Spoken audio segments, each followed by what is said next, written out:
ദൈവ തിരുനാമത്തിന് മഹത്വമുണ്ടാവട്ടെ. Bible reading പ്രോഗ്രാമിൽ സംബന്ധിക്കുന്ന ഏവർക്കും കർത്തൃനാമത്തിൽ സ്നേഹവന്ദനം. ഇന്ന് പകൽക്കാലം നമ്മൾ വായിച്ച് ധ്യാനിക്കുന്നത് അപ്പോസ്തലപ്രവൃത്തികൾ 9-ാം അധ്യായമാണ്. 7-ാം അധ്യായം മുതൽ ശൗൽ എന്ന് പറയുന്ന ഒരാളെ നമ്മൾ കാണുന്നുണ്ട്. സ്തെഫാനോസിനെ വധിച്ചവരുടെ വസ്ത്രം സൂക്ഷിച്ച് അതിനനുകൂലമായി നിന്നിരുന്ന ഒരു വ്യക്തിയായിരുന്നു ശൗൽ എന്ന് പറയുന്ന ഒരു ചെറുപ്പക്കാരൻ. അദ്ദേഹത്തെ യേശുക്രിസ്തു ദർശനത്തിലൂടെ വെളിപ്പെടുന്നതായ ഒരു ഭാഗമാണ് നമ്മൾ ഇനി കാണാൻ പോകുന്നത്. അന്നത്തെ നമുക്കറിയാം, അദ്ദേഹം ഒരു പരീശ കുടുംബത്തിൽപ്പെട്ട ആളായിരുന്നു. തർശീശുകാരനായിരുന്നു. റോമാ പൗരത്വം പരീശ കുടുംബമായതുകൊണ്ട് റോമാ പൗരത്വം അദ്ദേഹം സ്വീകരിച്ചിരുന്നു. അങ്ങനെ രാഷ്ട്രീയമായും മതപരമായും നല്ല ഔന്നിത്യത്തിൽ ജീവിച്ചിരുന്ന നല്ല ഒരു ചെറുപ്പക്കാരനാണ്. പക്ഷെ അദ്ദേഹത്തിൻ്റെ പ്രശ്നം, അദ്ദേഹം ഒരു മതഭ്രാന്തനായിരുന്നു. ഫെനറ്റിക്സ്, മതഭ്രാന്ത്, മതതീഷ്ണത ഇവ വ്യത്യസ്തമാണ്.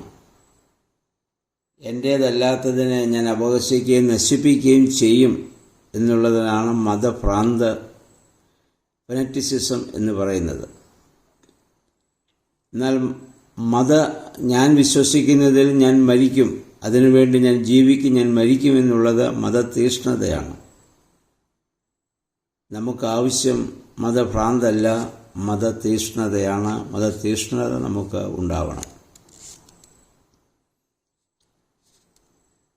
അപ്പോൾ ഈ സൗലിൻ്റെ കാലത്ത് തന്നെ ദമസ്കോസ് എന്ന് പറയുന്നതായ ആ പട്ടണത്തിൽ ക്രിസ്തുവിൻ്റെ മാർഗം പ്രവേശിച്ചു കഴിഞ്ഞു.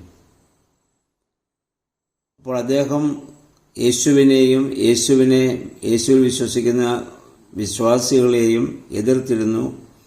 യഹൂദ ന്യായപ്രമാണത്തിൽ അഗാധമായി അദ്ദേഹം വിശ്വസിച്ചിരുന്നതുകൊണ്ട് അതിനെതിരാണ് ശിഷ്യന്മാരെന്നുള്ള ഒരു ചിന്തയോടെ ആ സമൂഹത്തെ നശിപ്പിക്കാൻ അദ്ദേഹം ഏറെ ആഗ്രഹിച്ചിരുന്നു. അതിനുവേണ്ടി അദ്ദേഹം മഹാപുരോഹിതൻ്റെ സമ്മതപത്രവും വാങ്ങി ശൗല് യാത്ര ചെയ്യുകയാണ്. അദ്ദേഹം ധാരാളം ആളുകളെ ആ സമ്മതപത്രത്തോടു കൂടി പിടിച്ചുകൊണ്ട് വരികയും അവരെ പീഡിപ്പിക്കുകയും ക്രൈസ്തവ മതത്തിനെതിരായിട്ട് അദ്ദേഹം പ്രവർത്തിക്കുകയും ചെയ്തിരുന്നു. ആ മനുഷ്യനെയാണ് അദ്ദേഹം യാത്ര ചെയ്യുമ്പോൾ പെട്ടെന്നൊരു പ്രകാശം അദ്ദേഹത്തിന് മേൽ ഉദിക്കുന്നതായി നമ്മൾ വായിക്കുന്നു. ആ പ്രകാശത്തിൽ ശൗല് കർത്താവിനെ കണ്ടു, ശബ്ദം കേട്ടു. 1 കൊരിന്ത്യർ 9:1 നമ്മുടെ കർത്താവിനെ ഞാൻ കണ്ടിട്ടില്ലയോ എന്ന് പൗലോസ് ചോദിക്കുന്നതിൽ നിന്ന് ഈ പ്രകാശം വന്നപ്പോൾ അവൻ കർത്താവിനെ കണ്ടു എന്നത് നമുക്ക് മനസ്സിലാക്കാം.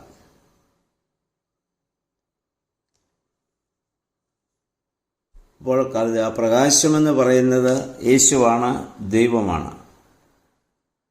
വാസ്തവത്തിൽ ശൗൽ ഇന്ന് ജീവിക്കുന്നത് അന്ധകാരത്തിലാണ്. അവിടെയാണ് ഒരു വലിയ പ്രകാശം അവന് കാണുവാനായിട്ട് ഇടയായിട്ട് തീർന്നത്. കർത്താവ് അവനെ പേര് ചൊല്ലി വിളിച്ചു, ശൗലേ. ദൈവത്തിന് ഓരോ വ്യക്തിയുടെയും പേരറിയാം, ഓരോ വ്യക്തികളെയും പേര് ചൊല്ലി വിളിക്കുന്നവനാണ് നമ്മുടെ കർത്താവ് എന്ന കാര്യം നമ്മൾ മനസ്സിലാക്കുക. ഓരോരുത്തരുടെയും ജീവിത രീതി അറിയാം. കർത്താവ് അവനോട് ചോദിക്കുന്നു, നീ എന്തിനാണ് എന്നെ ഉപദ്രവിക്കുന്നതെന്നാണ്. വാസ്തവത്തിൽ ശൗല് ഉപദ്രവിക്കുന്നത് യേശു എന്ന വ്യക്തിയെ നേരിട്ടല്ല, സഭയെയാണ്. സഭയിൽ യേശുവിൻ്റെ നാമം പറയുന്നവരെയാണ്. അത് യേശുവിനെ ഉപദ്രവിക്കുന്നതിന് തുല്യമാണ്. ഇത് നമ്മൾ മനസ്സിലാക്കേണ്ടതാണ്. പരിശുദ്ധ സഭയിൽ നമ്മളുണ്ടാക്കുന്ന ഓരോ വിഭാഗീയ ചിന്തകളിലും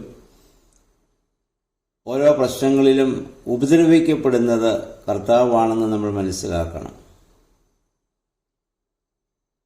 കാരണം ദൈവനാമം അവിടെ ദുഷിക്കപ്പെടുമ്പോൾ ദൈവമാണ് അപഹസിക്കപ്പെടുന്നത്.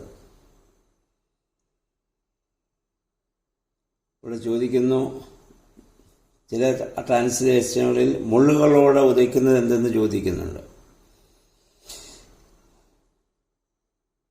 നീ എന്തിനാണ് എന്നെ പീഡിപ്പിക്കുന്നതെന്ന യേശുവിൻ്റെ ചോദ്യം പൗലോസിന് ഇപ്പോൾ മനസ്സിലാക്കാൻ ബുദ്ധിമുട്ടുണ്ട്. ഇവിടെ പൗലോസിനെ യേശു സ്നേഹിത എന്നാണ് വിളിക്കുന്നത്. തന്നെ ഉപദ്രവിച്ച യൂദോസ് കറിയാത്തായെയും കർത്താവ് സ്നേഹിതൻ എന്നാണല്ലോ വിളിച്ച്. കർത്താവിൻ്റെ ഈ ശബ്ദം കേട്ട സൗൽ, കർത്താവെ ഞാൻ എന്തു ചെയ്യണമെന്ന് കർത്താവിനോട് ചോദിക്കുന്നുണ്ട്.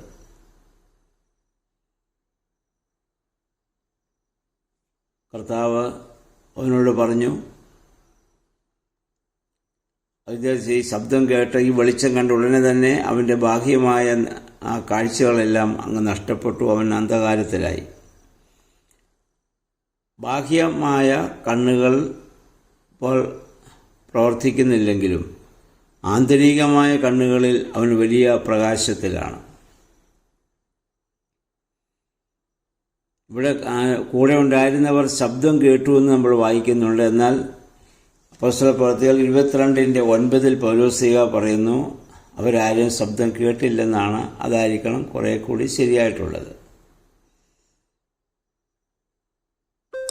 കണ്ണുകൾ ഇങ്ങനെ തുറന്നിരുന്നിട്ടും കാഴ്ച നഷ്ടപ്പെട്ടവനായ ഈ ശൗല് 3 ദിവസം ഇനി ഉപവസിക്കുകയാണ് എന്ന് പറഞ്ഞാൽ തീർച്ചയായും ആ നടന്ന സംഭവത്തെപ്പറ്റി അവൻ ചിന്തിക്കുകയും അവൻ്റെ ജീവിതത്തിലേക്ക് ഒരു വലിയ മാനസാന്തരത്തിന് അനുഭവം കടന്നു വരുന്നതായ ദിവസങ്ങളായിരുന്നു ഈ 3 ദിവസം.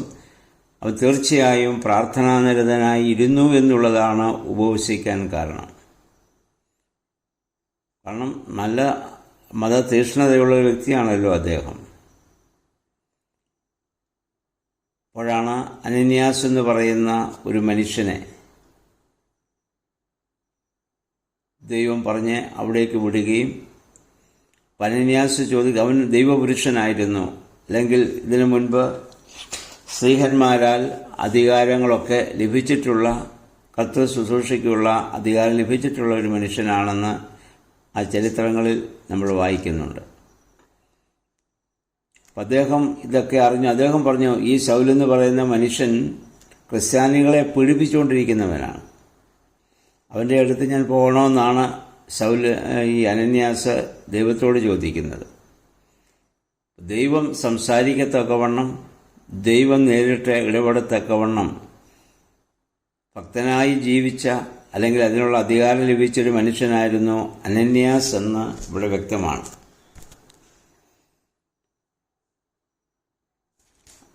അനന്യാസ് അവൻ്റെ ഭവനത്തിൽ ചെന്നു പത്രോസിൻ്റെ മേൽ കൈവയ്ക്കുന്നു. ദൈവത്താൽ വിളിക്കപ്പെടുന്ന, ദൈവത്താൽ ഐക്യപ്പെടുന്ന ഒരു മനുഷ്യൻ ഇവിടെ ശൗലിൻ്റെ മേൽ ഇവിടെ കൈവയ്ക്കുമ്പോൾ എന്താണ് സംഭവിക്കുക? അവനിൽ നിന്ന് ചെതുമ്പൽ പോലെ എന്തോ താഴെ വീണവന് പോയ കാഴ്ചകൾ അവിടെ ലഭിക്കുകയാണ്.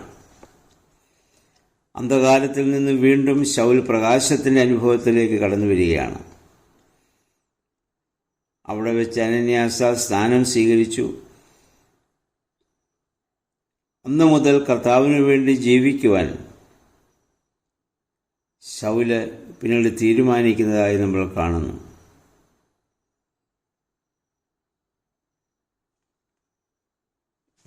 അതിൻ്റെ അപ്പോസ്തലപ്രവൃത്തി 22:15 നമ്മൾ വായിക്കുന്നത്, ദൈവം ശൗലിനോട് പറഞ്ഞ സർവ്വ മനുഷ്യരുടെയും മുൻപാകെ സാക്ഷിയായിരിക്കാൻ നിന്നെ നിയമിച്ചിരിക്കുന്നു എന്നാണ്.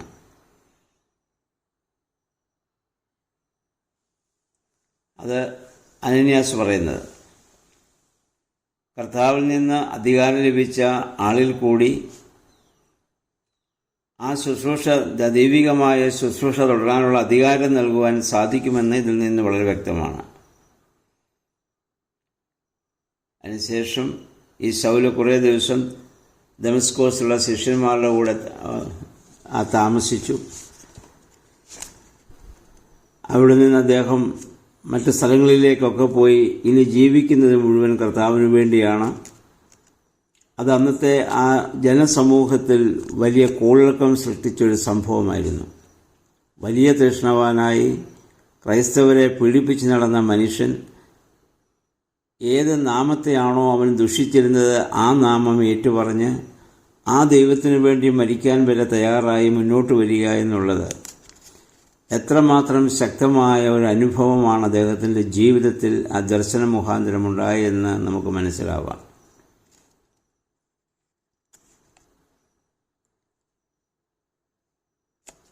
അല്ലെങ്കിൽ നശിപ്പിക്കുവാൻ വന്നവൻ്റെ ആകസ്മികമായ വലിയൊരു പരിവർത്തനം അത് യഹൂദന്മാരെ വിസ്മയിപ്പിക്കുക മാത്രമല്ല, അവരെ കൂടുതൽ പ്രശ്നങ്ങളിലേക്ക് നയിക്കുകയും ചെയ്തു. അവർ വിചാരിച്ചു ഇവനെ നശിപ്പിക്കുന്നതാണ് നല്ലത്. അവനെ നശിപ്പിക്കാൻ വേണ്ടി അവർ ആലോചിച്ചു.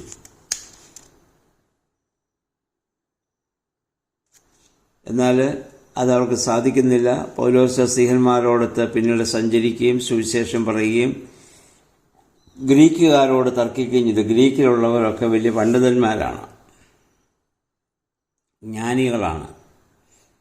അവരോട് സംസാരിക്കുവാൻ തക്കവണ്ണം കഴിവ് ലഭിച്ചൊരു മനുഷ്യനാണ്. കാരണം ഗമാലിയേലിൻ്റെ കാൽക്കീഴിൽ, നേരത്തെ നമ്മൾ കഴിഞ്ഞ അധ്യായത്തിൽ ചിന്തിച്ചാണല്ലോ, അന്ന് ലോകപ്രശസ്തനായ ഗമാലിയേൽ എന്ന് പറയുന്ന ഗുരുവിൻ്റെ ശിഷ്യത്വം സ്വീകരിച്ച് അതിൽ നിന്ന് ജ്ഞാനം പ്രാപിച്ച മനുഷ്യനാണ്. അതുകൊണ്ട് ആരോടും തർക്കിക്കാനും വാദിക്കാനും ഒക്കെ ഉള്ള എല്ലാ കഴിവും ഈ ശൗലിന് ഇപ്പോഴുണ്ട്. 34 വാക്യം നമ്മൾ വായിക്കുന്നത് പിന്നീട് സഭയുടെ വലിയ വളർച്ചയാണ്. യഹൂദിയ, സമറിയ, ഗലീല പ്രദേശങ്ങളിലൊക്കെ സഭ പിന്നെ വളരുകയാണ്.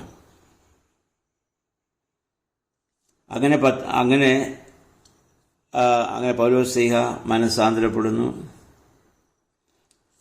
സ്ലീഹന്മാരുമായിട്ടുള്ള ബന്ധം ഒക്കെ നമ്മളിവിടെ വായിക്കുന്നു. അതിനുശേഷം പിന്നെ പത്രോസ് ശ്ലീഹയുടെ ചില പ്രവർത്തനങ്ങളെക്കുറിച്ച് നമ്മൾ വായിക്കുന്നുണ്ട്.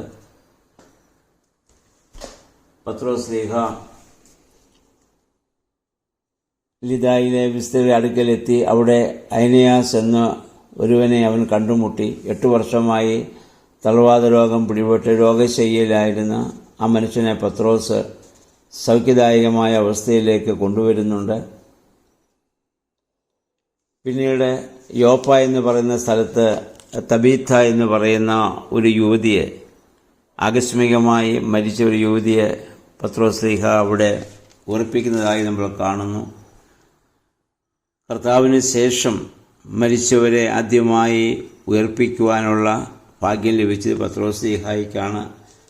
കർത്താവ് ചെയ്ത അതേ അത്ഭുത പ്രവർത്തനങ്ങളൊക്കെ ശിഷ്യന്മാർക്കും ചെയ്യാൻ സാധിക്കുന്നു. കാരണം പരിശുദ്ധാത്മാവ് അവരിൽ ശക്തമായി പ്രവർത്തിക്കുന്നു എന്നുള്ളതാണ്. അങ്ങനെ സഭ ഓരോ സ്ഥലത്തേക്കും ഇനി വളർന്നു വരുന്നതായ കാര്യങ്ങളാണ് നമ്മൾ കാണുക. ഈ അധ്യായത്തിലെ പ്രധാന ചിന്താവിഷയം ശൗലെന്ന് പറയുന്നതായ അല്ലെങ്കിൽ തീഷ്ണതയുണ്ടായിരുന്ന അല്ലെങ്കിൽ മതഭ്രാന്തനായിരുന്ന ഒരു മനുഷ്യനെ യേശുവിൻ്റെ നാമത്തിലുള്ള മതതീഷ്ണതയുള്ളവനാക്കി വരുന്ന വലിയൊരു പരിവർത്തനമാണ്. ഇത് നമ്മുടെയൊക്കെ ജീവിതത്തിൽ ആവശ്യമാണ്. പൗലോസിന് പെട്ടെന്ന് മാനസാന്തരമുണ്ടായി. കാരണം നമുക്ക് അങ്ങനെയുള്ള ഒരു മാനസാന്തരം പലപ്പോഴും ഉണ്ടാവുന്നില്ല. കാരണം നമ്മൾ പൗലോസ് ഉറങ്ങുന്നവനാണ്, നമ്മൾ ഉറക്കം നടിക്കുന്നവരാണ്. ശൗല് ഉറങ്ങുന്നവനായിരുന്നു, അവൻ മറ്റൊരു അന്ധകാരത്തിലായിരുന്നു. പെട്ടെന്നൊരു പ്രകാശം കണ്ടപ്പോൾ അവനിൽ അത് പരിവർത്തനമുണ്ടാക്കി. നമ്മൾ പ്രകാശത്തിൽ ജീവിക്കുന്നുവെന്ന് പറഞ്ഞുകൊണ്ട് കണ്ണടച്ച് അന്ധകാരത്തിലായി പ്രവർത്തിക്കുന്നവരാണ് എൻ്റെയും നിങ്ങളുടെയൊക്കെ പ്രശ്നം. അതുകൊണ്ട് ഈ പൗലോസ്ലീഹായെ അല്ലെങ്കിൽ ഈ സൗലിനെ പിന്നെ ആ പൗലോസായി അദ്ദേഹമാണ് ഏറ്റവും കൂടുതൽ പ്രവർത്തനങ്ങൾ കർത്താവിന് വേണ്ടി പിന്നീട് ചെയ്തതെന്ന് വിശുദ്ധ ബൈബിളിൽ നമുക്ക് മനസ്സിലാക്കാൻ സാധിക്കും. ബൈബിളിലെ ലേഖനങ്ങളിൽ മിക്കവാറും ഭൂരിഭാഗവും അദ്ദേഹമാണല്ലോ എഴുതിയിട്ടുള്ളത്.